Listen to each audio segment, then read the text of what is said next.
Welcome to chess, ladies and gentlemen. Okay, so I'm gonna make this video and I'm gonna leave y'all alone. Y'all probably getting tired of me by now, like he making so many videos. Anyway, so what I have for you right now is I have the Armageddon of Maxime Vachier-Lagrave and Hikaru Nakamura. And so this is to determine who, is able to advance to the quarterfinals.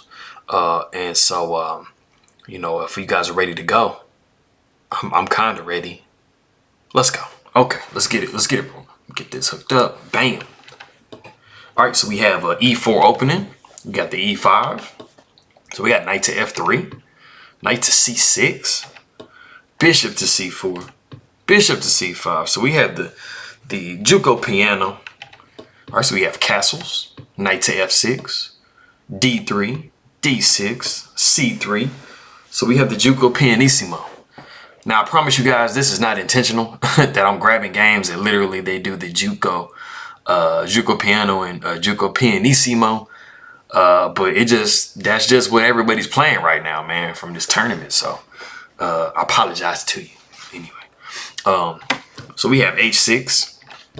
So rook to E1. Following similar lines of stuff that I covered, in my past couple of videos here. All right, so we have castles for black. Knight B to D2. All right, so we have A5, a slight little difference in variation here. You basically don't want to have any B4 nonsense show up on the board. So, Hikaru's putting a clamp on that. All right, so we have knight to F1 and bishop to E6. All right, so bishop to B5. Trying to see if, Hikaru Nakamura falls asleep, we can try to, damage his structure here with the bishop takes C6. All right, so we have knight to E7, just, not allowing that. All right, so we have D4, got E takes D4, C takes D4, bishop back to B6, knight to G3, we have D5, E5, knight to E4. All right, so we see bishop to D3 in the game, right? And I'll pause for a second because, I think some of you guys might be looking at the position like, wait a minute. Isn't this mathematically good for me? Like if I take here, they take, and then I take, and I win a pawn. I'm glad you asked. Let's go ahead and take a look at that. All right, so we got knight takes E4, D takes E4, rook takes E4, C5. The most dynamic way to play, to try to, undermine the center here, because of course, you can't push pawn here because, it's just gonna get snapped off the board. So, you don't want to do that. Don't do that. All right, so we'd have probably bishop to E3, queen to D5. The rook is kind of, jammed in there a little bit. And, it's a problem because, if we have pawn takes here, the queen is going to be able to just pick this bishop up. So, bishop to D3 is the most logical solution to that. So we probably have knight to F5, pawn takes C5, knight takes E3, rook takes E3, and queen takes C5, and then we'd have queen to E2. And so, even though it's showing as far as the computer is concerned that it's not that much better for white, it is a pawn. So the thing about it is when you're playing a human against a human, we don't really know about, we're actually playing the game. We don't really know about all the computer calculations and stuff like that. So all we usually see is like, if I was black, I'd be thinking, dang, I'm down a pawn, And so I wouldn't be sitting there thinking, okay, well, it's a, 0.13 of a pawn. We don't think that way. So, I wouldn't mind going into this one. So, that's me personally. So bishop to D3 shows up on the board. And bishop to D3 is the novelty of the game. Knight takes E4 has been played 2 separate times. And this is the only time bishop to D3 has been played. So we got knight takes G3, pawn takes G3, bishop to G4. Steadily trying to undermine the protection of this pawn here. Even though technically, well, no, you have to take with a pawn. It is still defended indirectly because, this takes, bishop takes, you have the discovered attack here. It's pretty even though. So you have bishop to C2. All right, so we have C5. Like we were saying before, C5 is the most logical way to try to undermine the pawn there on D4. So we got D takes C5, bishop takes C5. And we have bishop to E3, offering to trade the bishops and also stopping this this D4 pawn advance. All right, so we have rook to C8, just giving that bishop some protection. trying to take back in a more active manner. All right, so we have bishop to take c5, rook takes c5, queen to d2, queen to c7, bishop to d3, sidestepping, you know, any nonsense, you know. All right, so we have bishop to c, we have knight to c6. You know, just of course adding more pressure to this e5 pawn in case you know, bishop takes here. So we give it a little bit more defense here. All right, so we have knight to b4, knight to d4. You know, getting off of that. Well, it wasn't really a pin, but getting off of that initial pin at least. All right, so we have knight takes d3, and then we have queen takes d3, and so we have queen b6. All right, so we have b3. We have rook f to c8, king to h2, queen to b4, queen to e3. You know, trying to see if we can't sneak this little you know, e6 pawn push in there.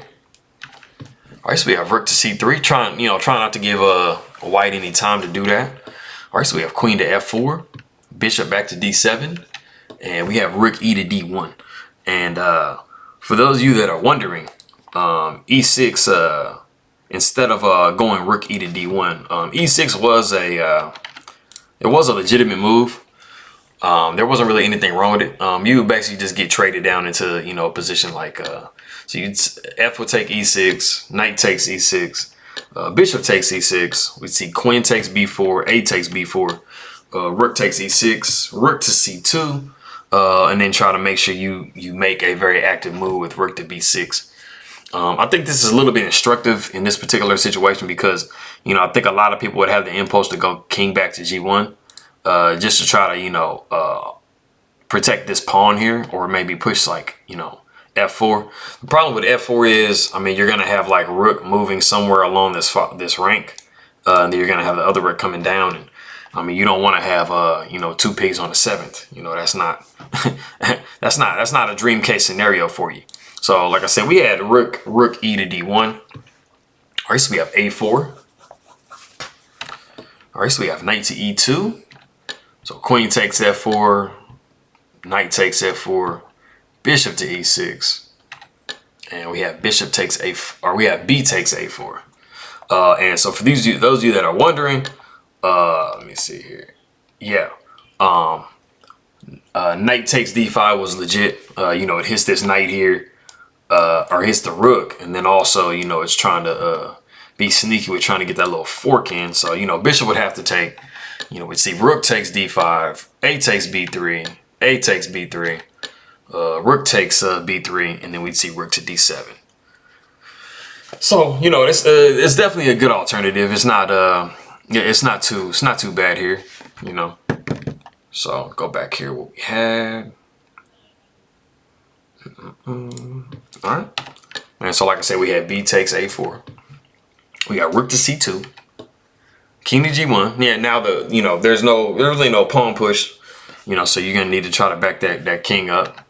All right, so we have rook to a8, rook to d4, rook to c4. You know, of course, we don't want to snap this rook off and give black a completely passed pawn, because, you know, after this rook takes here, you know, this pawn is gonna push, and, you know, you're gonna have a really hard time trying to you know, hold this pawn from, you know, queening. All right, so we have rook back down to d2. All right, so rook c takes a8 or a4. We have knight to e2. We have d4. Knight takes d4. Bishop takes a2 and f4. So bishop back to c4. So we're trying to go on a little counter attack here, moving rook to b1. Rook a1. Rook to b2. Of course, you know, generally, you know, when you're talking about the rooks, you know, which rook moved, you know, you'd have to denote exactly which one. So any other position, this would have been rook 2 to b2. But since this rook is actually pinned to the king here, you know, the only rook that can actually move is going to be the one that's here. So you can just put rook to b2. It's the same thing with knights. You know, whenever you have two different knights that can make, you know, the same move, if one is pinned to the king or something like that, I mean, it's not legal to move it. So, you know, you don't have to denote which one. Just put the, you know, put knight to whatever, you know. All right, so we have bishop to d5. Rook takes a1. Rook takes a1 with check. We got king to f2. All right, so we got rook a2. Just really wanting these rooks off the board, man. And so we have rook takes a2. Bishop takes a2. We have g4. All right, so we have bishop to c4. King to e3. All right, so we got b5. Knight to c6. King to f8. We got g3. All right, so we have bishop to d5. Knight back to b4. Bishop to b3. All right, so we have f5. d1. King to f4. All right, so we got g5, and so we have f takes g6 en passant. F takes g6. All right, so we got g5. H takes g5. King takes g5. And as you guys can see, we have a light square bishop for black, and so we have we have both of white's pawns on dark squares. That way, this king doesn't have to be tied down to the protection of either one of them. And this knight is doing a good job of blockading this pawn over here. So like I was saying before, guys, when you're playing against a bishop, especially when you have this type of position and you have a knight versus a bishop, you want to try as best you can to put your pawns on the opposite color. That way, the bishop doesn't really have the ability to, attack your pawns and stuff like that. So moving forward. All right, so we have king to f7. We got king to f4. All right, king to e6, king to e4. All right, so we got bishop to b3. All right, so knight to a6. Trying to be sneaky. If you see a move like this, or maybe just a random bishop move, you're gonna have knight checks here, picking up this pawn. And so we have king to e7, king to d4, bishop to d1. All right, so we got knight to c7. Just throwing an attack on this little pawn here. All right, so we have bishop to e2. All right, so knight to d5, king to f7, and we have a nice little sneaky, move. We got e6 check, and so I'm curious what you guys would do in this particular position. So if you want to go ahead and pause it real quick, and see what Hikaru Nakamura actually did. I'll give you a kind of a hint. There are, okay, so there's two moves that draw in this position, and there's two moves that horribly lose, and one is like more horribly lost than the other. I don't think it's very obvious, but yeah, like I said, if you want to go ahead and pause the video real quick and see what you can come up with, see if you can see what Hikaru Nakamura did in this position. Give you a couple seconds here. All right, so what Hikaru Nakamura did in the game was take e6. King takes e6. And so some of you guys might be thinking like, wait a minute, hold on. King to e6, like, that just allows this, and that's a fork, right?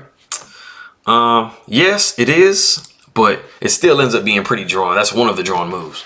Another one of the drawn moves here, just going into a different variation before we get into what was actually played in the game further. So we would have king to g7, most likely king to e5.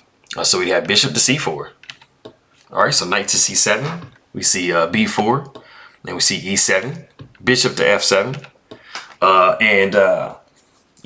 you can either play like knight to e6 check. I mean, the bishop's not going to take, because then that would just be a completely forcing of the pawn through.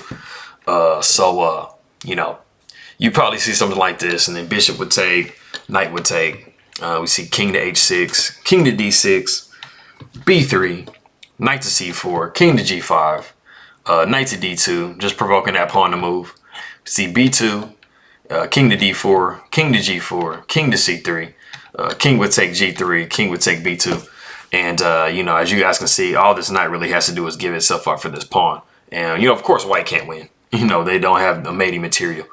So going back to what was played in the game, like I said, knight to e6 was played. We see knight to f4, check, king to f5, knight takes e2, king to g4. So we see king to e3. All right, so we see b4, king to f2. You know, we have to get the king to protect this pawn so we can move this this knight here. All right, so we see b3, king to g2, b2, knight to c3, king to f5, king to f3, king to e5, king to e3. All right, so king back to f5, king back to f3. All right, so we have king back to e5, and so we have knight to b1, just trying to vary, not do the same move over again. And so we see king to d4, a king to e2. And so this maneuver is so king to e2 on king to e4. It's an outflanking type of move. You know, you have to make sure that you protect this square, because if the king can get into this square, it can penetrate into this square. And it's pretty much still a draw anyway, but you know, in a lot of end games, you know, you'd have to make these similar type of movements to make sure that you're shouldering the king away from penetration and stuff like that. So we saw king back to e4. So we have knight to c3 check, king to f5, king to e3, king to g4, king to f2, king back to f5, and then king to f3. And it is in this position that the players agree to a draw. And that is all Hikaru Nakamura needed. So we have Magnus Carlsen, Hikaru Nakamura, Jan Nepomniachtchi, and Wesley So in the finals. Magnus Carlsen is playing Jan Nepomniachtchi, and Hikaru Nakamura is playing Wesley So. So basically, you know, like I was saying, I mean, you know, these kings are just gonna kind of dance around. There's not really a way to make progress for either one, and this knight is just gonna forever be here, you know, having to make sure that it prevents that pawn from queening. So I mean, you pretty much just dance around and do the same thing, you know, forever. So like I said, it is a draw. So I appreciate you guys coming through and checking my game out. If you guys have any other games you want me to try to analyze, let me know, and I will do my best to try to put that on for you guys. But I'm gonna be following these next couple of rounds between these four players in the semifinals of the Champions Tour for 2020 Skilling Open. So like I said, I appreciate you guys swinging through, and I will see you guys in the next video. I appreciate it.